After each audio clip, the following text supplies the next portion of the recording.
Minasan konnichiwa, selamat datang di kelas Japanese Mutiara X Gakushudo.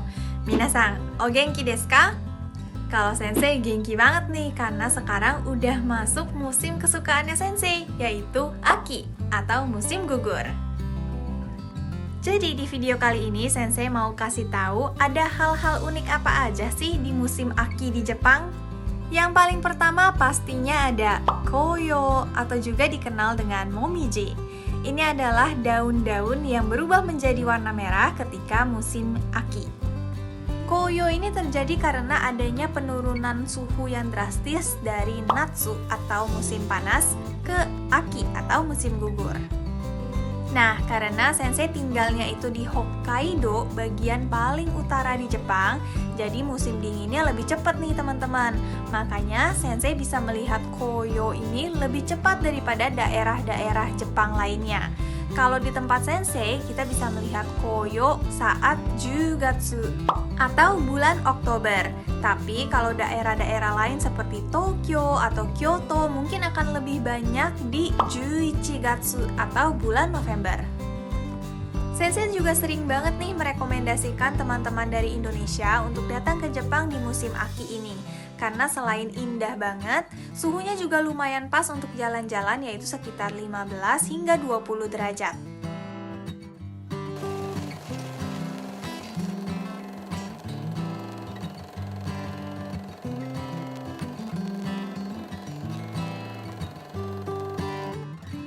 Selain momiji atau koyo, ada satu hal lagi nih yang melambangkan musim Aki di Jepang, yaitu ikan shake atau salmon. Kalau kita bahas tentang salmon di Jepang, ini dari bacaannya aja sebenarnya udah membingungkan, karena ada sebagian orang yang bacanya dengan sake, tapi ada sebagian orang yang membacanya dengan shake, dengan H. Dua-duanya tuh betul, tapi memang lebih banyak orang sebutnya dengan H, untuk membedakan sake yang memiliki arti minuman alkohol di Jepang dengan sake yang memiliki arti ikan salmon. Panen salmon ini memang paling banyak di musim gugur, jadi teman-teman yang tinggal di Jepang pasti akan melihat kalau harga-harga ikan salmon ketika musim gugur itu jadi murah banget. Lalu di toko sushi seperti ini juga biasanya dihidangkan makanan-makanan khas musim gugur, salah satunya adalah ikan salmon. Jadi kalau ada teman-teman yang datang ke Jepang saat Aki, jangan lupa ya untuk makan ikan salmon karena selain murah, rasanya enak dan sehat banget.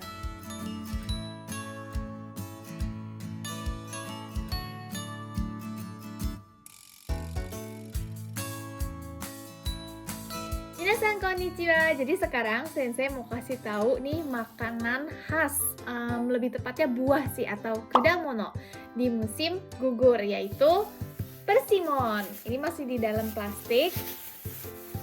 Dan buahnya seperti ini. Ini di Indonesia juga ada, namanya adalah buah kesemek. Kalau dalam bahasa Inggris disebutnya dengan persimon, dan dalam bahasa Jepang disebutnya dengan kaki. Jadi buah kaki ini memang ada banyak di seluruh belahan bumi, tapi jenisnya berbeda-beda. Makanya ini nama aslinya sebenarnya adalah Japanese persimon. Bukan persimon aja, karena persimon yang ada di Amerika atau di Inggris itu beda lagi sama persimon yang ada di Jepang. Nah, sama seperti itu di Indonesia juga ada nih buah persimon yang disebut dengan kesemek, dan mungkin teman-teman udah ngeh perbedaannya. Kalau di Indonesia buah kesemek itu biasanya banyak bedaknya seperti gambar yang satu ini.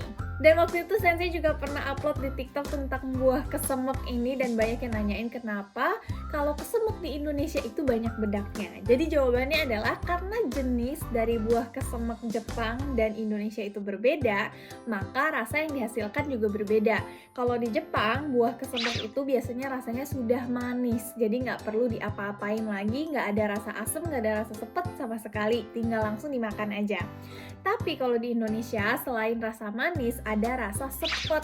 Jadi untuk mengurangi rasa sepet tersebut, petani-petani buah kesemek di Indonesia itu merendam buah-buah kesemeknya dengan air kapur. Dan setelah direndam beberapa lama, akhirnya air kapur ini seperti menempel gitu di kulit dari buah kesemek. Makanya itu kelihatan seperti bedak. Oke, jadi karena Jepang punya kesemek itu nggak ada rasa sepetnya, makanya mereka nggak perlu rendam di air kapur. Sekarang kita mau sama-sama lihat gimana sih isi dari buah kaki ini. Pertama-tama buahnya itu sebesar telapak tangan ya kira-kira, dan ini bentuknya agak kotak. Sebenarnya ada yang bulat juga, tapi kebanyakan bentuknya kotak kalau dijual di supermarket. Ini Sensei beli harganya kurang lebih 100 yen atau sekarang itu sekitar 10 ribuan aja kalau dirupiahin satunya ya. Dan ini karena ada kulitnya, biasanya Sensei kupas pakai peeler. Ketika teman-teman mau coba buah kesemek Jepang, jangan sampai lupa untuk cek kekerasannya. Jadi ini pas nih. Kalau lebih lembek dari ini, biasanya rasanya tuh jadi jauh lebih manis atau bahkan terlalu manis, terus teksturnya jadi terlalu benyek. Dan kalau terlalu muda, rasanya nggak terlalu manis dan terlalu keras teksturnya. Jadi yang seperti Sensei pegang ini yang paling pas. Setelah dikupas jadi kayak gini, dan ini biasanya dibelah 4 supaya lebih gampang dimakan.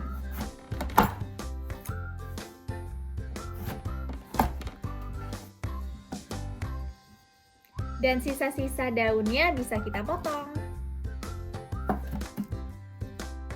Jadinya kotak-kotak kayak gini, dan ini udah bisa langsung dimakan. Teksturnya tuh garing-garing gitu, enak banget. Dan perbedaan satu lagi nih, buah kesemek Jepang dengan kesemek di negara lain, mungkin ya, nggak semuanya, itu nggak ada bijinya. Kalau di Jepang memang mereka sudah melakukan banyak rekayasa genetika gitu, jadi bijinya udah nggak ada biasanya yang dijual di supermarket.